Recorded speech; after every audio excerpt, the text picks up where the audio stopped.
falar de uma defesa significativa e simbólica que a Rússia fez hoje do Brasil na ONU para ampliar o Conselho Permanente de Segurança da ONU, é isso?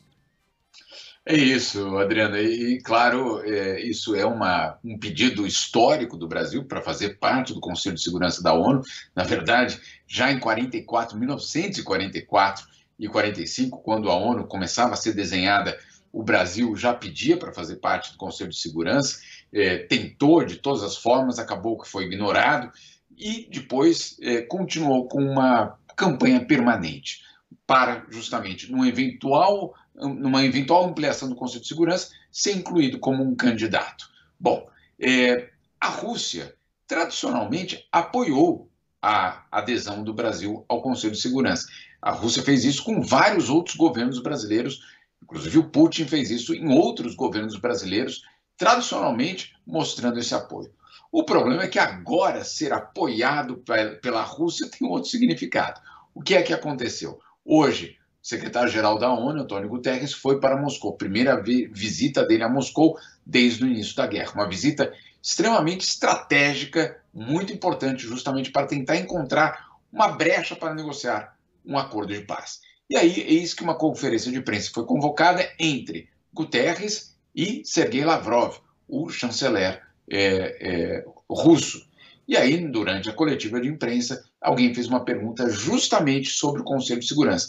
E Lavrov disse o seguinte, que a Rússia não abriria o seu poder de veto, lembrando que 5 países têm o poder de veto no Conselho de Segurança, que ela não faria isso, mas que ela gostaria de ver uma ampliação do Conselho de Segurança para incluir países para frear a influência política americana. E aí a Rússia diz, o Lavrov diz, Índia, Brasil e um país africano.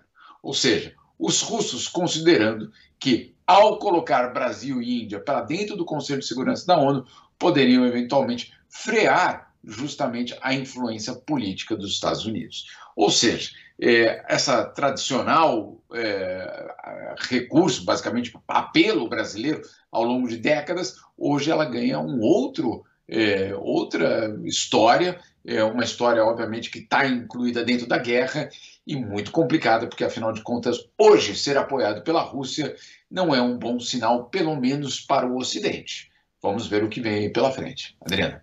E falando da guerra, Jamil, temos uma outra informação importante, que é a Ucrânia, que deve bater um recorde de número de refugiados, ultrapassando todos os outros países em conflito, em situação de conflito. É isso mesmo, e de fato foi um número que a ONU apresentou hoje pela manhã aqui em Genebra.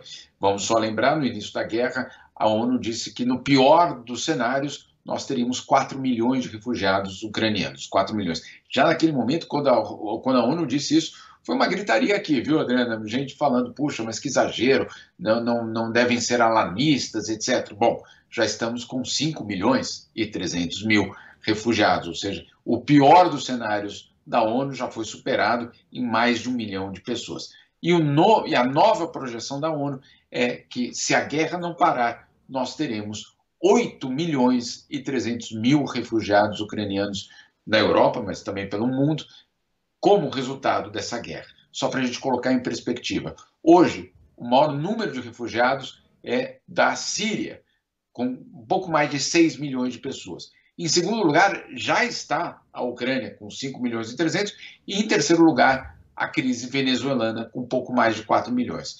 Se a guerra não parar, o que fica muito claro é que a Ucrânia vai se estabelecer como a maior crise de refugiados da atualidade, superando a Síria, superando a Venezuela, superando o Afeganistão.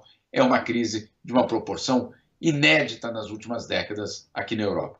Infelizmente, não há qualquer perspectiva em curto prazo de cessar-fogo, né? Esse é o problema. E é por isso que a ONU já faz esse planejamento.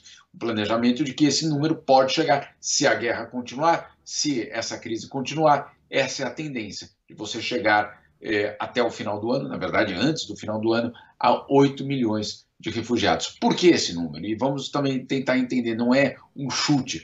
É porque dentro da Ucrânia, Fábio, existem 13 milhões de ucranianos que já não estão em suas casas, já foram obrigadas a partir das suas cidades, porque suas cidades ou estão destruídas ou estão em conflitos bastante importantes, essas pessoas já saíram das suas cidades, já estão em outras partes da Ucrânia. Qual o problema disso? É que lá é muito difícil receber ajuda. E, eventualmente, essas pessoas acabam cruzando a fronteira para a Polônia, para a Hungria, para outros países, porque nesses outros países, aí sim, eles podem ser acolhidos como refugiados. Então, você tem 5 milhões de ucranianos fora já da Ucrânia, mas você tem outros 13 milhões deslocados internos que buscam alguma forma de sobreviver. Eventualmente, essa forma de sobreviver vai ser cruzando a fronteira. E por isso esse número, essa projeção de 8 milhões de pessoas.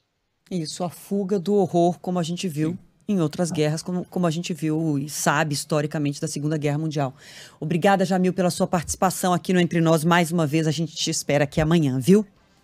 Estaremos aqui amanhã, Adriana, Fábio, tchau, com mais samba. É isso daí. Obrigada, abraço, querido. Jamil. Tchau, tchau.